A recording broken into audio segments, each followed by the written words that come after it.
Hi, I'm Kathleen Selmans from KathleenSelmans.com, and this is my new show, which I'm calling The Leveraged Expert. We're going to talk about how to make money on the things you already know. Actually, how to make more money on the things you already know. Leveling up from services where you're getting paid by the hour, maybe, and leveraging your time and making sure that you're getting paid for your expertise.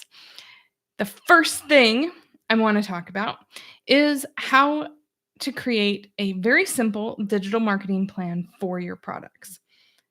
So, there are really only three things you need to nail when it comes to creating a marketing plan, which sounds, I know, like jargon and lingo and something you probably never wanted to do when you got into this business in the first place. But let's break it down. The first is a lead generating opt-in. So what I do is I help my clients create those. And the two that have worked like gangbusters have been webinars, both live and on demand. I think that there are more benefits to doing live, but I do understand that if you hate everything about marketing, the appeal of an on-demand webinar that takes a little bit of work at the front end and then just runs in the background really can't be beat. So that one, and then a quiz. So if you have a quiz that you can tailor exactly to your audience, you can bring in a lot more subscribers. People are more ready to buy from you when they are finished watching a 40-minute webinar than they are from doing a quiz. And webinars are better for higher price point offers for selling stuff that's more expensive.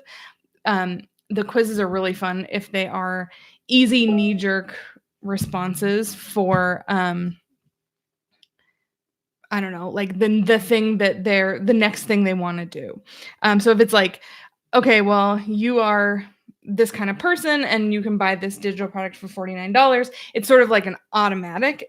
Those are fine for quizzes. Anyway, so those are the two that really they convert so well. They bring in more subscribers. They bring in more purchasing ready subscribers. So even if they're not going to buy this time, they're going to buy from you down the line. And then the other two pieces are your sales page and your emails. So let's get into each of these. Your sales page, if you do a webinar, then your sales page is basically the same as your webinar. It's just translated a little bit differently and you scroll down instead of going through a slideshow. But you hit all the same points. It works.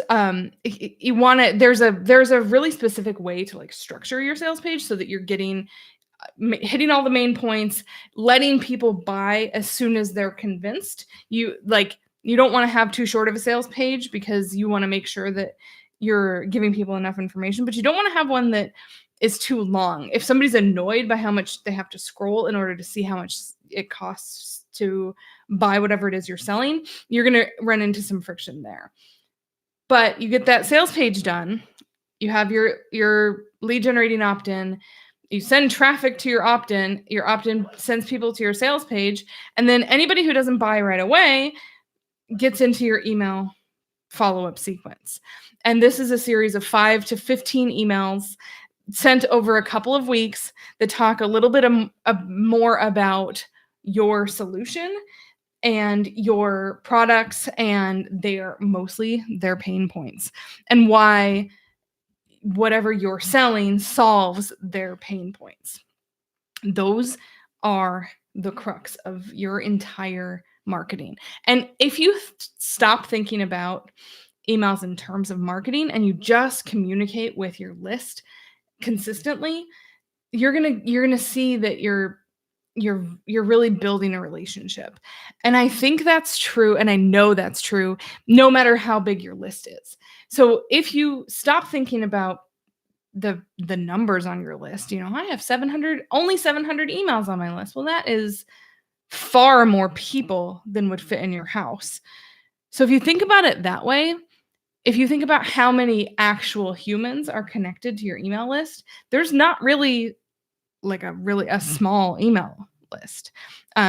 I mean, yeah, maybe if you only have enough people on your email list that you could invite them all to dinner at your house and not have a completely full house, maybe that's not the right example, but thinking about and sending emails that you would like to read. So instead of trying to make emails this thing that you're doing that doesn't feel like you, if you just write from the hip, write from the heart, write from uh, off the cuff responses, you're going to get all this engagement back. Your subscribe rate, your unsubscribe rate is going to go down. People are going to be more engaged. They might even respond. That's the best part, I think.